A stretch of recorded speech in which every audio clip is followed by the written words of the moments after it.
udah serasa kayak nonton bioskop belum? Oke adik-adik, hari ini Ibu akan mengajak kalian untuk menjaga kualitas air sungai. Apakah di rumah kalian ada toilet?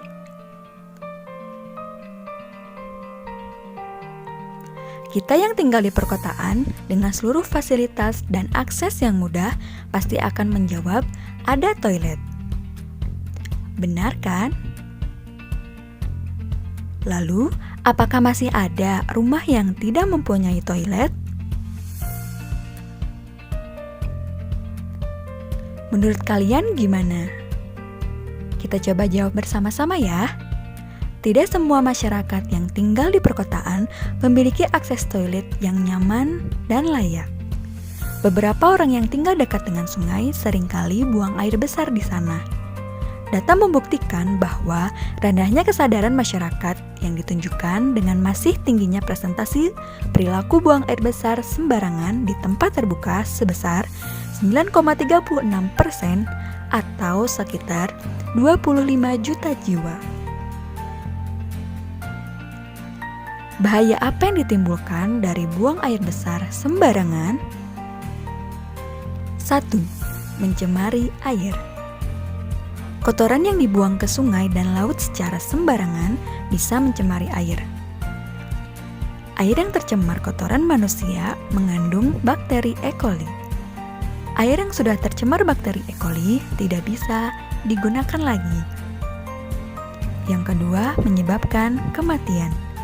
Penyakit yang disebabkan oleh kebiasaan buang air besar sembarangan kebanyakan menyerang anak-anak. Daya tahan tubuh anak berbeda dengan orang dewasa.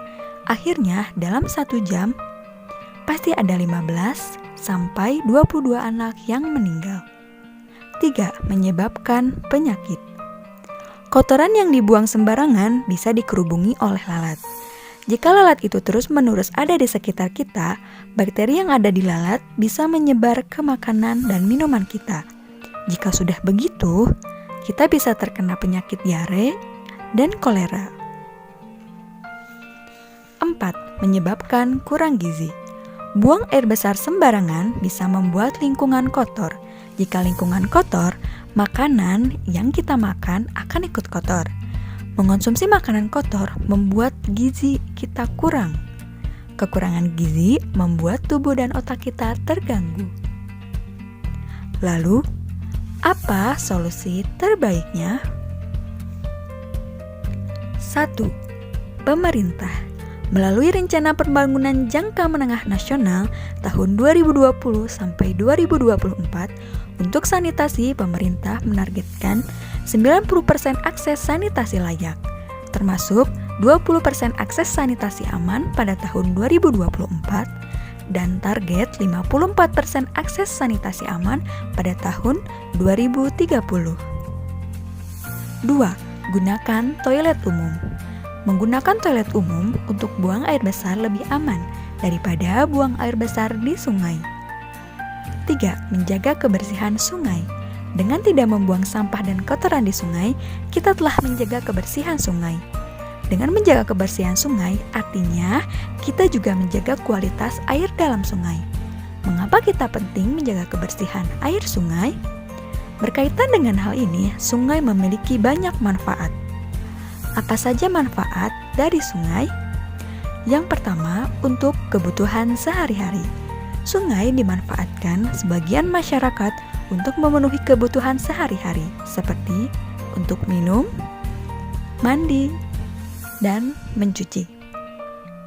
2. Sumber irigasi. Sungai juga dimanfaatkan oleh petani untuk mengairi sawah di daerah pegunungan. Biasanya lahan petani tersebut dibuat miring atau terasering, sehingga air sungai dapat mengairi tanaman. 3. Sebagai sarana perjalanan transportasi. Beberapa daerah di Indonesia seperti Pulau Sumatera dan Pulau Kalimantan terpisahkan oleh perairan. Mereka memanfaatkan sungai sebagai sarana transportasi dengan menggunakan perahu atau kapal sebagai mobilitas. Gimana? Banyak banget kan manfaat dari sungai untuk kehidupan kita? Maka dari itu, mari kita jaga kualitas air sungai agar tetap bersih. Burung Irian, burung cendrawasih. Cukup sekian dan terima kasih.